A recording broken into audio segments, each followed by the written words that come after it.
Tapaha Swadhyaya Ishvara Pranidhanani Kriya Yogaha Samādhi Bhavanataha Klesha Tanukaranathascha Avidya Asmita Raga Dvesha Abhiniveshaha Kleshaha. Ooh, love this stuff. So how have you been doing with the first 3 sutras in chapter 2, Sādhana Pāda? I hope you've been doing pretty good.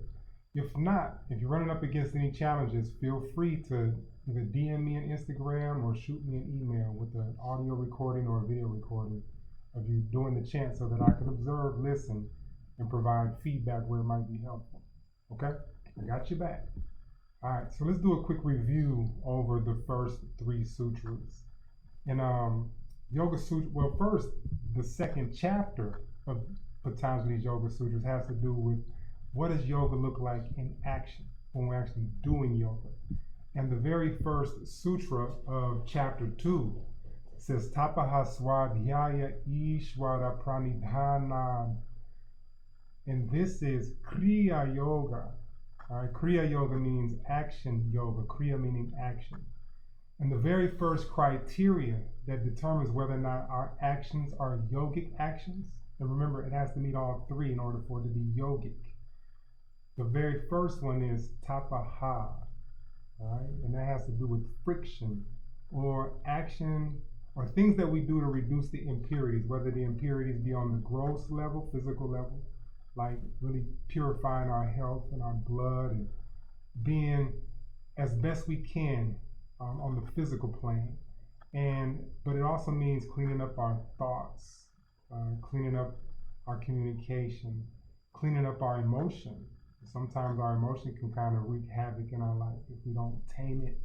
But really working on the subtle levels and the gross levels. So tapaha, right? Action that reduces the impurities. And the very second criteria for yogic action is swadhyaya. And swadhyaya has to do with study that leads to knowledge of self. Okay? And like I said yesterday, that could mean reading spiritual scripture. It could involve working with a mentor that's asking the right questions, that have you going deep with yourself. And it could be keeping a journal of your daily actions, really reflecting on your day, what really lifted you during the day or really brought you down, and figuring out how you can do more of what lifts you and how you can do less of what brings you down. Are you a support for people around you? Are you the strength when they need strength? Who can you call on when you need somebody to be strong for you?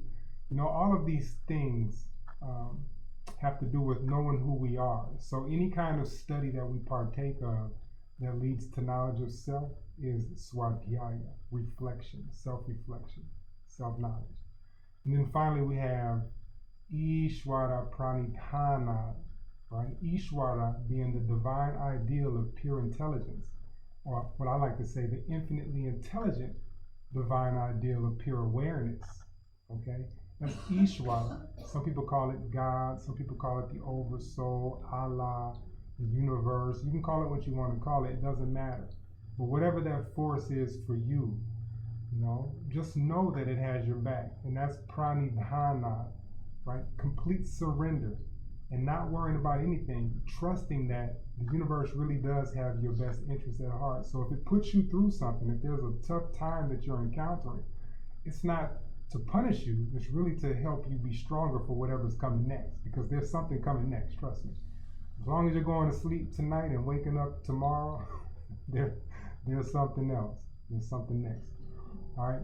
But those are the 3 criteria in order for an action to be a yogic action. It has to meet all 3. Okay? Kriya Yoga. And then the second sutra says, okay, if that's Kriya Yoga, then what's the point? right? And the point of Kriya Yoga is first to realize Samadhi, which is what the first chapter is all about. And that's profound integration. You know, with a lowercase s, let me tell it. And with a capital S, Samadhi, it means profound integration or profound absorption into perfect wholeness. Okay, and that's the first criteria in order to achieve the ultimate aim of yoga, which is kaivalya, and that means liberation or emancipation, independence, getting free, breaking free of the cycle, or whatever. And the second point and purpose of Kriya Yoga is to reduce the kleshas. And then the third sutra described, okay, since you introduced the word klesha, and it says reduce the kleshas, then what are kleshas? And the third sutra really went into those 5 kleshas: avidya, asmita, raga, dvesha, and abhinivesha. Those are the 5 kleshas. Now we're going into, okay, let's be a little more specific about what each of the individual kleshas are. What do those words mean that represent the kleshas? And so today we're talking about avidya, and we're going into a little bit more detail with that. So with that said, after having done that review, let me go ahead and introduce today's featured sutra. Okay? Avidya kshetram uttaresham prasupta tanu vichinna udaranam. And you can hear that again in the next video where I go through the sūtras to let you know, if you're keeping notes, you can have a tangible piece of paper with these sūtras written on your sheet to help you practice chanting these sutras, indicating whether the pitch is going to be a high note, a low note, or a middle reference note. That's what the demarcations or the sūtras are good for. Okay, so in the video I'll share those with you, and we'll go through the word for word meaning of the sutra as well as the overall interpretation of the sutra. But if you haven't done this already, and I trust that you have at this point in the game, download the workbook, because in the workbook I provide space for you to write down the actual transliteration of the Sanskrit sutra, which provides space for you to write down the sūtras, but I also give you space to write down the individual translations for each word, okay, of the sutra. But in that workbook, I don't know that I shared this with you before, but there's also 7 other interpretations of what the sutras mean from other respected authors and teachers of yoga. Some are still alive and some are passed away at this point, but they're world-renowned yoga teachers. And I share those with you so that you can see the value of knowing what the words mean, because if we rely on other teachers' interpretations of the sutras or their overall translations of the sutras, we don't know that if we knew the words, we would actually conclude that the sutras meant the same thing. So when you look at the 7 different interpretations from those renowned authors and teachers, you'll see that there are slight differences in the way that they interpret those sutras.